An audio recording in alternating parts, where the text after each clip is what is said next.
Salam sukacita dan damai sejahtera untuk anak-anak ibu semua. Semoga Allah Bapa senantiasa memberkati kita dengan kesehatan, kepintaran, dan murah rezeki. Anak-anak ibu terkasih, pada minggu ini kita masuk di pelajaran 3 mengenai saling mengasihi di dalam keluarga. Tujuan kita mempelajari materi ini adalah yang pertama, agar anak-anak ibu semua dapat menyebutkan contoh-contoh perbuatan saling mengasihi di dalam keluarga. Yang kedua, agar dapat menyebutkan alasan saling mengasihi di dalam keluarga. Yang ketiga, agar dapat menceritakan salah satu kisah keluarga di dalam Alkitab yang saling mengasihi. Yang keempat, agar dapat menunjukkan sikap saling mengasihi di dalam keluarga. Anak-anak ibu yang terkasih, ibu harap anak-anak ibu semua selalu memulai pembelajaran dengan berdoa ya. Mengapa kita harus saling mengasihi antara anggota keluarga? Apakah kalian tahu alasannya? Kita harus saling mengasihi karena Tuhan telah memberikan keluarga yang baik kepada kita. Sehingga sebagai bentuk ungkapan syukur pada Tuhan atas keluarga pemberi Tuhan, maka kita harus mengasihi anggota keluarga kita. Dan seperti yang dikatakan dalam 1 Yohanes 4 ayat 7-21, bahwa jika kita mengasihi Allah, maka kita juga harus mengasihi sesama, yang bisa dimulai dari keluarga dan juga pada semua orang di sekitar kita. Mari belajar dari kisah Yusuf dari bahan bacaan Kejadian 37 dan Kejadian 42 sampai dengan 45. Yusuf adalah anak dari Yakub dan Rahel. Yusuf anak ke-11 dari 12 bersaudara. Yusuf dan saudara-saudaranya tinggal di Kanaan.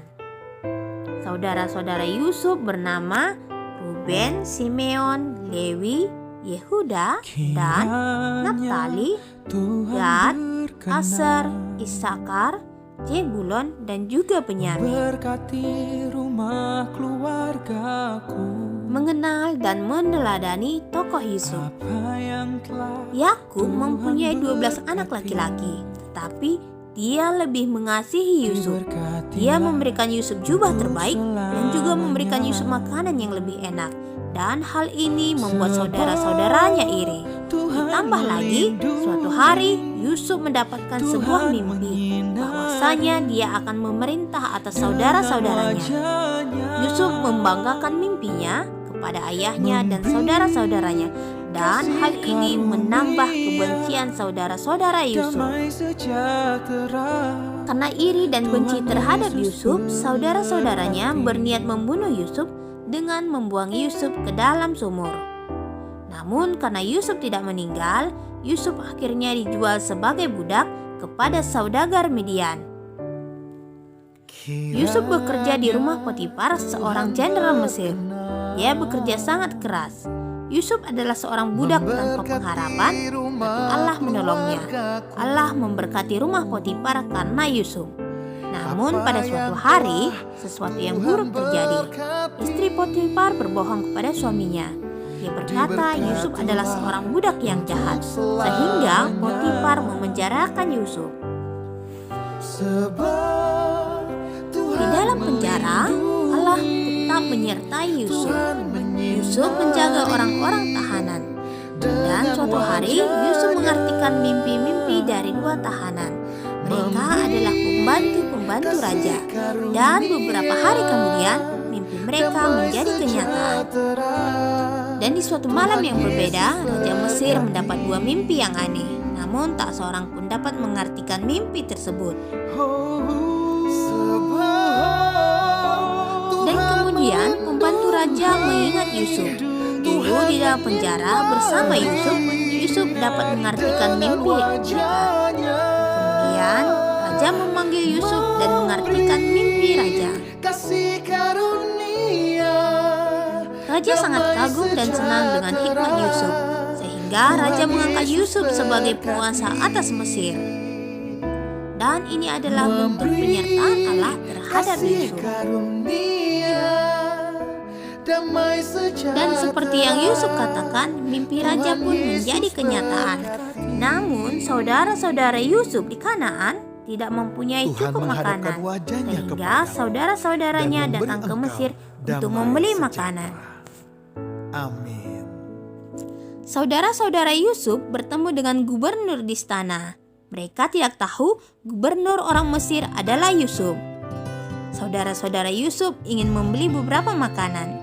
Yusuf mengenali bahwa mereka adalah saudara-saudaranya. Namun Yusuf berpura-pura dan berkata, "Engkau adalah mata-mata. Engkau ingin tahu berapa banyak makanan yang kami miliki."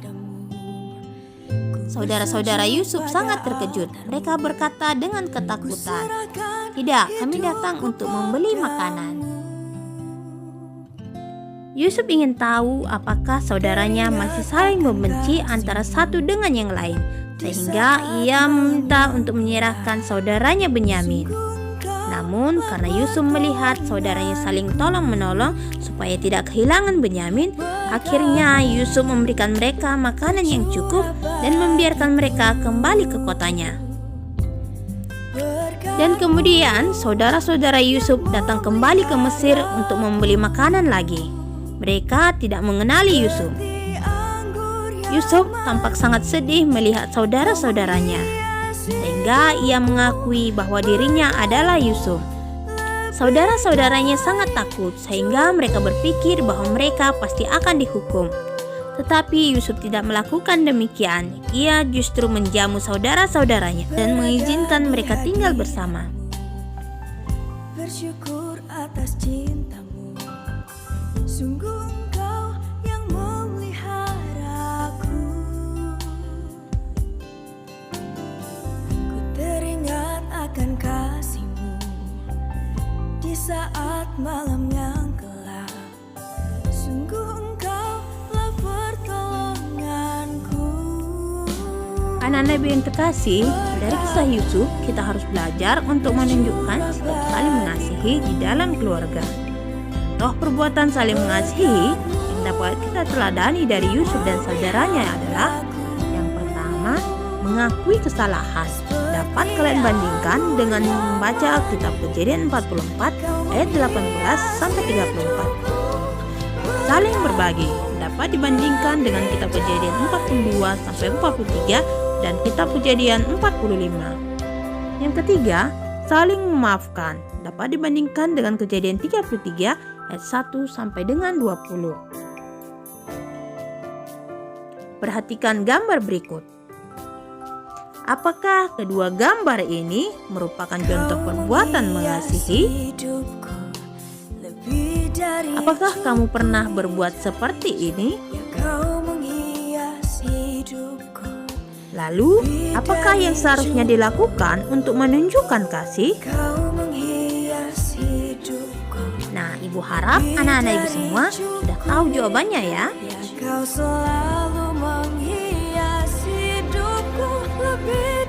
Anak-anak Ibu yang terkasih, sampai di sini penjelasan materi pembelajaran 3. Ibu harap anak-anak Ibu semua masih tetap semangat mengikuti pembelajaran. Apabila ada salah ucapan yang Ibu sampaikan, Ibu memohon maaf. Dan akhir kata Ibu ucapkan terima kasih.